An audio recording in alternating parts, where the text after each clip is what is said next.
Well, now that we're getting the light, let's just keep going back to our field reporters like Brent Ramon over in the Germantown area. Brent? This is the entrance to historic Buena Vista. They've got a sign that's usually out in this location, and it is on its side. If we actually walk through this debris here, you can see the power line that's been snapped in half. As I mentioned, a lot of power lines that are hanging down, but you probably are familiar with this sign if you've ever been on this road here, historic Buena Vista.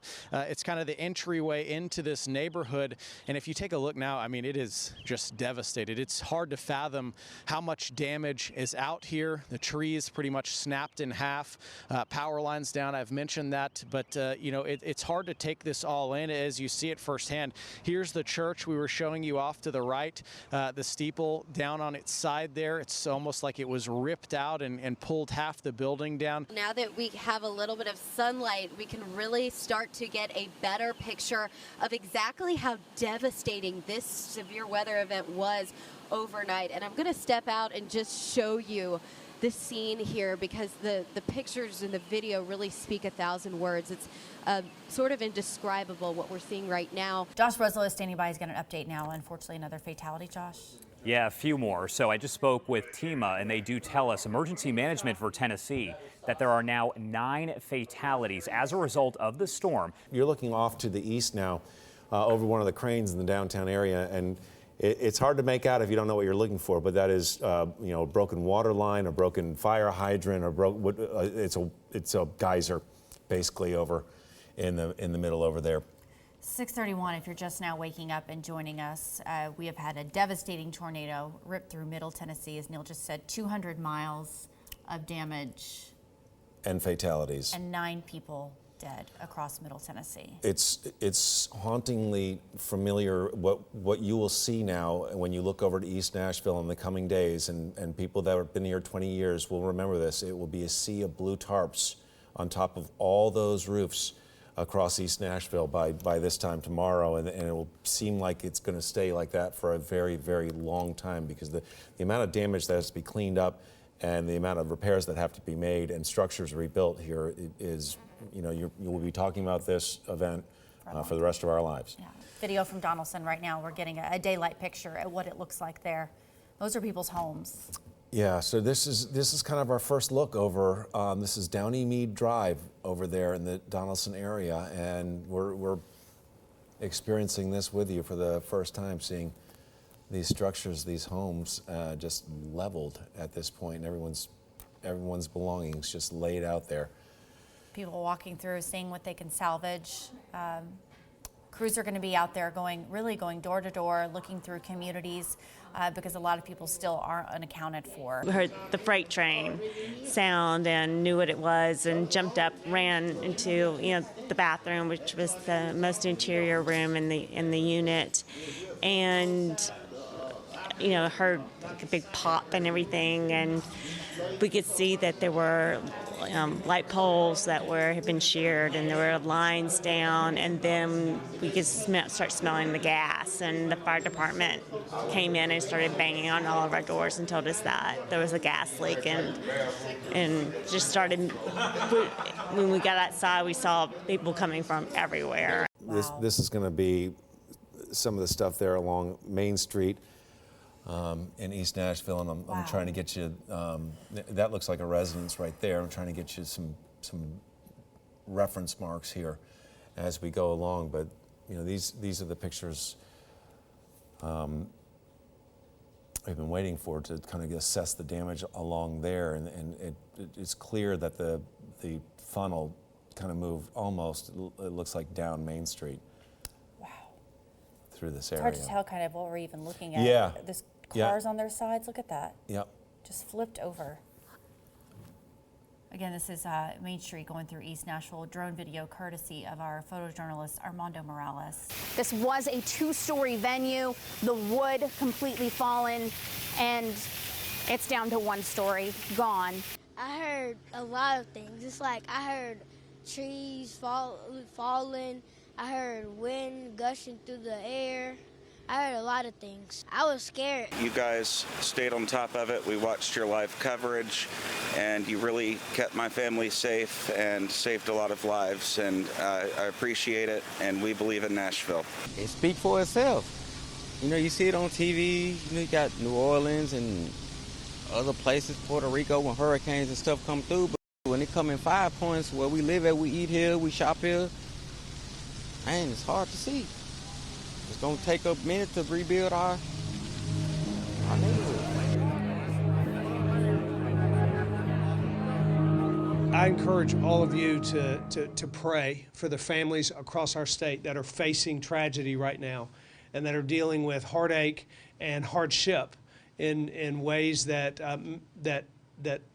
only they know. So our hearts go out to them and our prayers go out to them. More drone video, and again, you can see the damage in Germantown to this structure here, which has basically just been torn to pieces. We hate to pass along this news while we're on the phone with you, Representative Williams. We understand the death toll is now 14 in your county over there as well, and it's just the news just keeps getting worse and worse. Yeah, it's staggering news. Anytime you have a tragedy like this, of course, the numbers compounded make it much more difficult. Neil, we're learning that this was a business, and it looks like the business owners are kind of taking a walk around the building, assessing the damage, but really little of this structure remains. You can see the inside insulation. It looks like just parts of the building are still standing. This is just one of several buildings along North Mount Juliet Road that looks like this. She told me she took kind of a fetal position, covering up herself, and that she was yelling for help when a neighbor came over and actually had to physically pull her out of the rubbish there. She had no shoes, so she actually is walking around here with his shoes on right now. And what a miraculous story. If you can see the T-shirt hanging from the top there, that has a cross on it. Do you know the story behind the T-shirt? She was telling me what a miracle that was and how God has just blessed her in this situation. Yes, that T-shirt, she said she don't know how it was at the bottom of her drawer, and it's just hanging up there just like God leaving a message. You said, you know, a sign like this makes you kind of think twice. Yes, I mean, people take life for granted, but something like this is a wake-up call. It should be a wake-up call to everybody. I believe we have President Trump speaking just moments ago. Before I begin, I want to send my warm wishes to the great people of Tennessee in the wake of the horrible and very vicious tornado that killed at least 19 people and injured many more. We're working with the leaders in Tennessee, including their great governor, Bill Lee, to make sure that everything is done properly. FEMA is already on the ground, and I'll be going there on Friday. Our hearts are full of sorrow for the lives that were lost. And it's gotten worse. We have now been told that the death toll is now up to 21 from these devastating tornadoes that have ripped through our state. Two more in Putnam County makes that 21. So that's news that's just coming into the studio here. There. It's just amazing. You've seen this neighborhood for the last 50, 60, 70 years. Nice homes, solid homes, and now you look and there's nothing but rubble. And I'm trying to figure out what we do, because all I can do is help people get mementos or precious things out of the rubble, and then just try to help them recover. I've seen a lot of people that they just don't know what to do, and you kind of stand here and you don't know what to do. You smell gas in the air, all the power lines are down, and you know there's really nothing you can do right now except try to help them, get them some food, get them some water, and hope to get them some shelter for tonight, because a lot of people don't have a home now. We're out here in East Nashville. I've got Bobby, Javon, and their sweet, beautiful family here. We've been walking around on Main Street, and the devastation is just breathtaking. I used to live not too far from here on South 12th Street, and so you walk through this area. This is popular. The liquor store, the sign just ripped off. How are you guys feeling? Where were you at the time? I was at home with the mother of my kids and three of my little ones, and we just went in the bathroom and huddled up together and took shelter.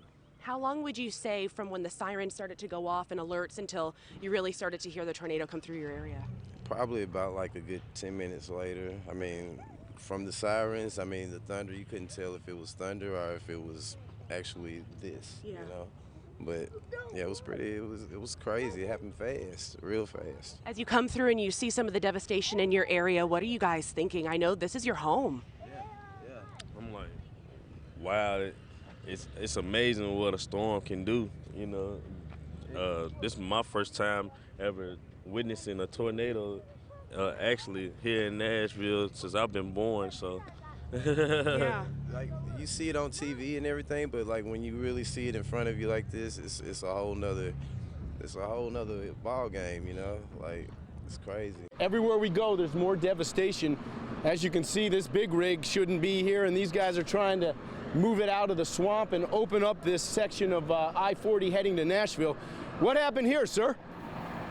Storm blew them over, I guess, going down the road. How long has this been here?